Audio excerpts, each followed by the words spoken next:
para ibulsa ang pera ng gobyerno. Kaya naman, hindi kayo magtataka that if there's one thing, I will not leave this office until I fix this. This is it.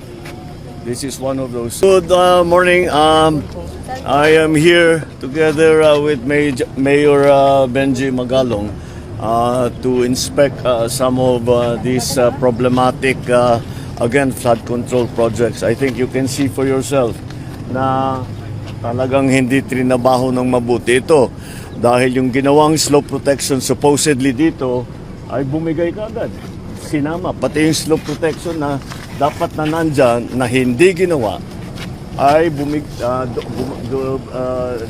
gumuho lahat ito, bumagsak dito, mabigat, nasira yung kalsada.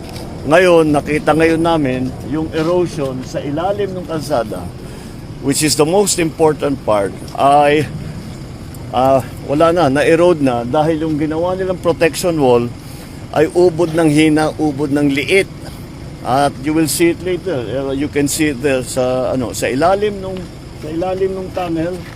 Talagang na-erode na dahil yung slope protection dito sa baba sa tabi ng ilog ay napakababa at napakahina. Kaya nung pumasok yung tubig, nung bumigat yung tubig, tangay kaagad.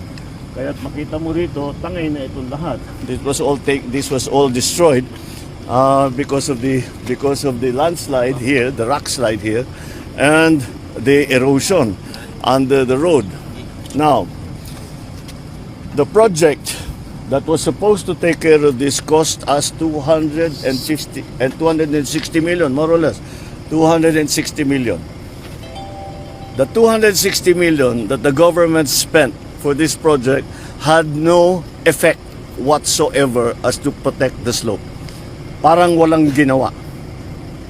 Sana pareho lang. Kung wala silang tinayo, wala silang linagay na wall, wala silang linagay na riprap, wala silang linagay na slope protection, ganun din ang nangyari. Kaya ang valor ng kanilang trabaho is zero, complete zero. And here's the other thing, that's why I keep talking about economic sabotage.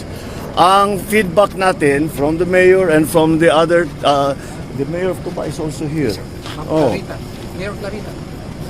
Come join us. Clarita. Halika, mayor. Dito ka. Oh, we are talking to the mayor in terms of the effect on businesses. Because of this, because nagsara ito, hindi na magamit ito, in terms of business, 30%, 35%, I think is the number, 35% kaagad ng kanilang hanapbuhay ay nawala dahil dito. So it is not only the damage, the physical damage that we can see, but it is also the damage to the economy. It is also the damage to the people's livelihood. Naghahanap buhay lang naman itong mga taong ito, tinanggal sa kanila 35% ng kanilang hanap buhay para ibulsa ang pera ng gobyerno.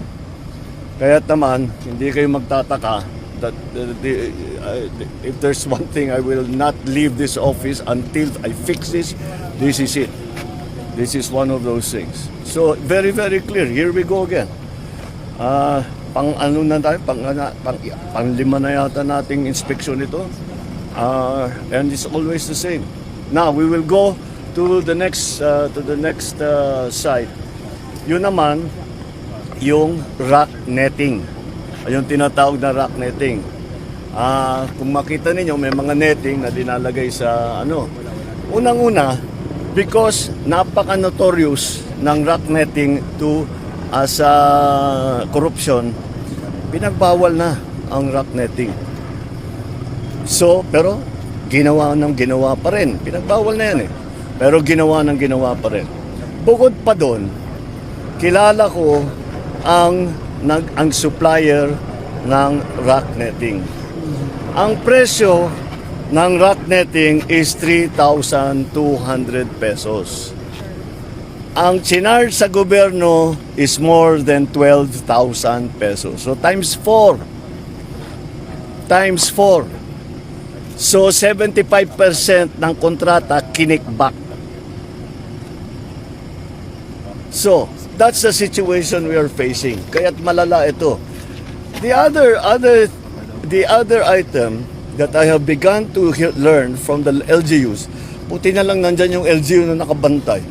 But the LGUs are all are complaining. Dati, ang sistema, pagka may project sa isang lugar, halimbawa, mayor ako, na may project ng DPWH o contractor doon sa lugar ko, magkukonsulta sa local government. Hindi lang, pag malaking project, hinihiring yan from barangay to municipal to province. Walang ganun. Walang ganun na ginawa dito sa lahat na ito. Eto pa, kapag tapos na raw yung project, dati, nung gobernador ako, may acceptance ng local government. Sasabihin ng local government, okay, maayos yung inyong ginawa. Tinanggal na yon.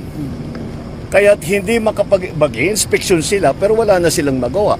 Inspeksyonin nila, sasabihin nila hindi magandang pagkaayos, pagkagawa, hindi sapat o mahina or whatever. Wala nang magawa yung local government executive. So tinanggal yung SOP na yon. That SOP is that before you release the project to the local government, kailangan tanggapin ng local government. And that's something that we will reinstitute. Yun ang ibabalik natin.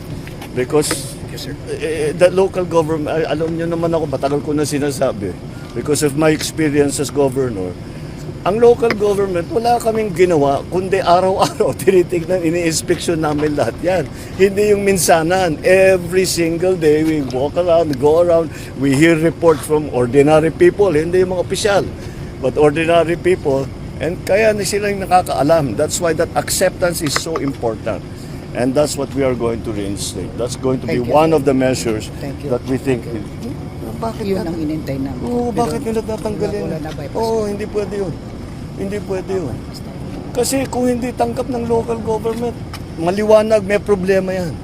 If the local government hindi masaya. Masaya kung magkaroon ng slope protection, hindi na masasara yung kalsada. Masaya kami pag mayroong flood protection, hindi na babaha. Di siyempre tatanggapin ka agad kung maganda. Pero kung hindi maganda, sila rin ang magsasabi. Dahil silang nakakaalam. Sasabihin, yung dinagay ninyong riprap, masyado mababa. Dahil yung baha rito, umaabot dito, hanggang dito lang yung pader ninyo. All of those things. So those are the things that we have to correct. But over the years, these abuses only came about kasi pinapalitan ang sistema. And dinadaya lang talaga. No consultation with the local government, no acceptance from the local government. All of that. Kaya mabigat ang gagampanan na role ng ating local government dito sa ating mga ginagawa para maayos na. Marami. Well, si Mayor Benji has been very very vocal about the problems that we have. That's why napunta ako dito.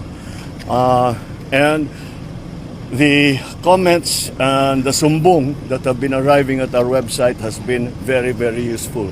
Kaya pagpatuloy sana ninyo ang inyong pagsumbong. And I'm not just talking to local government officials, kahit sino. Basta't may alam kayo, sabihin ninyo sa amin, pa-inspeksyon natin. Kung may problema, ayusin natin ang problema. Here's the problem here. This is 260 million project. Useless. Parang tinapon mo yung pera sa ilog. Useless. To correct this will cost double that. That's my top of the head estimate. 500 million ito para ayusin. Thank you, sir. At least. Kasi hindi lang itong nakikita ninyo rito kundi hanggang dun sa loob Hanggang dun sa ilalim nitong tunnel So there's a lot of work that needs to be done.